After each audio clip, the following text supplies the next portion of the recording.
दोस्तों, मेरा नाम अनुज है। टारगेट एग्जाम विधि चैनल पर आप सभी लोगों का स्वागत है। दोस्तों, आज के वीडियो में हम लोग 20 अति महत्वपूर्ण क्वेश्चंस को डिस्कस करेंगे। ये आपके एग्जाम पॉइंट ऑफ व्यू से बहुत ही महत्वपूर्ण प्रश्न हैं, इसलिए ध्यान से देखिएगा। आइए शुरू करते हैं। पहला प्रश्न है, भारत में कौन सा निकाय बीमा कारोबार को नियंत्रित करता है? तो बीमा कारोबार को नियंत्रित करने वाला निकाय बीमा विनियामक और विकास प्राधिकरण है, जिसे IRDA कहा जाता है। इसकी स्थापना 1999 में की गई थी। तो IRDA का फुल फॉर्म क्या होता है? The insurance regulatory and development authority. यही जो है IRDA एक्ट भी बना था 1999 में, तभी इसकी स्थापना हुई थी और यह बीमा संबंधी सारी गतिविधियों को नियंत्रित करता है। दूसरा प्रश्न देखते हैं। दूसरा प्रश्न है, कुटीर ज्योति योजना किससे संबंधित है? दोस्तों, कुटीर ज्योति योजना गरीबी रेखा से निचले स्तर पर जीवन जीने वाले ग्रामीण परिवारों को विद्युतीकरण से जोड़ना, उनके घर में विद्युत जो है सप्लाई पहुंचाने से संबंधित है। और इसका अब नाम चेंज कर दिया गया है, दीनदयाल उपाध्याय ग्राम ज्योति योजना अब रख दिया गया है, जो जुलाई 2015 को मोदी जी के द्वारा चेंज किया गया था। तीसरा प्रश्न देखते हैं। तीसरा प्रश्न है, भारत का सबसे लंबा राष्ट्रीय राजमार्ग कौन सा है? तो भारत का सबसे लंबा राष्ट्रीय राजमार्ग नेशनल हाईवे 44 है, जिसे NH44 के नाम से भी जानते हैं।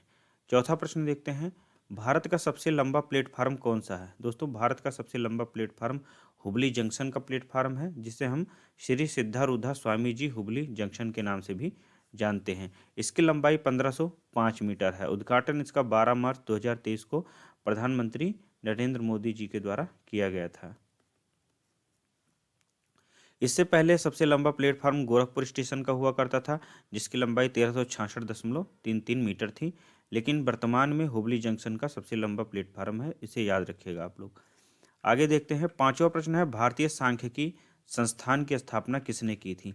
तो भारतीय सांख्यिकी संस्थान की स्थापना PC महालनोबिस ने की थी, जिसकी स्थापना जो है 17 दिसंबर 1931 में की गई थी।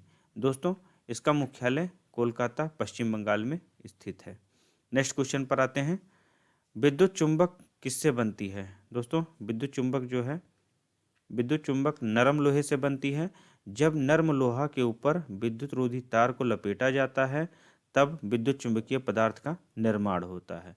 तो यदि पूछता है कि विद्युत चुंबक किससे बनती है, तो आप लोगों को लगाना है नरम लोहा। नेक्स्ट क्वेश्चन देखते हैं। सातवां प्रश्न है, रोडेंसिया म्यूरिडी।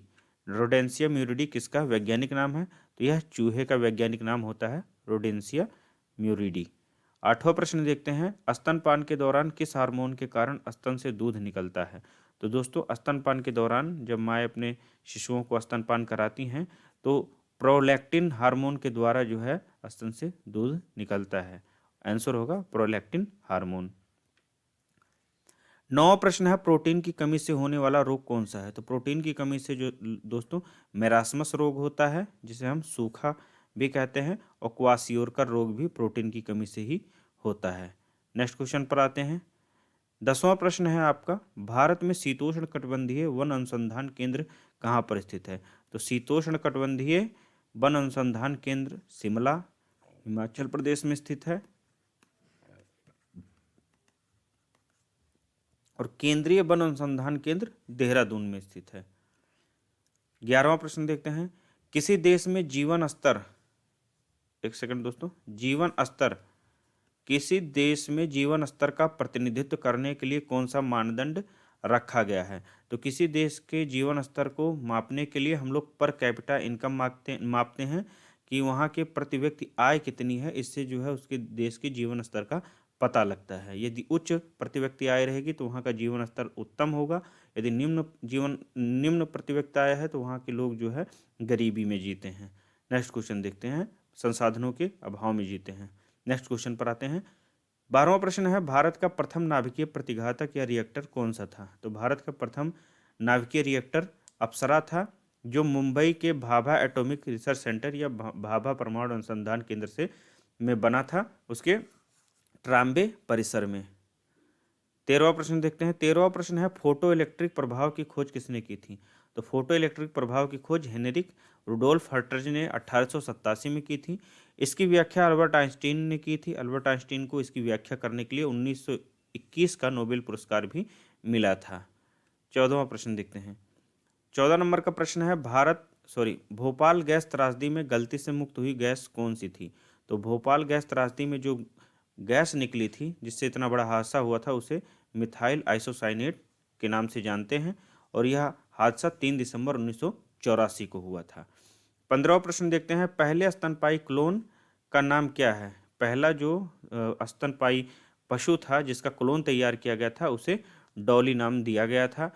और किसी जीव का प्रतिरूप तैयार करना ही क्लोनिंग कहलाता है। किसी जीव का प्रतिरूप तैयार करना, हूबहू उसी की तरह जो है कोई दूसरा जीव तैयार किया जाता है तो उसे हम लोग क्लोनिंग कहते हैं। 16वां प्रश्न है, बांदीपुर राष्ट्रीय उद्यान कहाँ स्थित है। तो बांदीपुर राष्ट्रीय उद्यान चामराजपुर कर्नाटक में स्थित है। बांदीपुर राष्ट्रीय उद्यान कहाँ स्थित है, चामराजपुर जिले में कर्नाटक राज्य में स्थित है।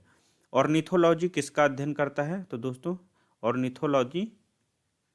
ऑर्निथोलॉजी पक्षियों का अध्ययन करता है। The scientific study of birds, पक्षियों के अध्ययन को ऑर्निथोलॉजी कहा जाता है। 18वां प्रश्न है दोस्तों, खारदुंगला पास या खारदुंगला दर्रा किस पर्वत श्रेणी में स्थित है। तो यह लद्दाख में स्थित है। लद्दाख में खारदुंगला पास स्थित है। 19वां प्रश्न देखते हैं।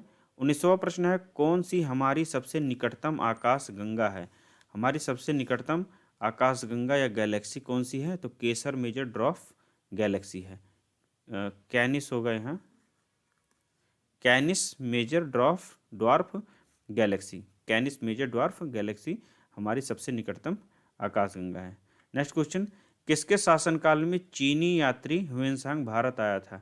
तो दोस्तों हर्षवर्धन के शासनकाल में ह्वेनसांग भारत आए थे। ये लगभग 15 वर्ष तक भारत में रहे और इन्होंने जो अपना यात्रा वृत्तांत है, भ्रमण वृत्तांत है, वह सीयूकी नामक पुस्तक में लिखा है, वर्णन इसका किया है।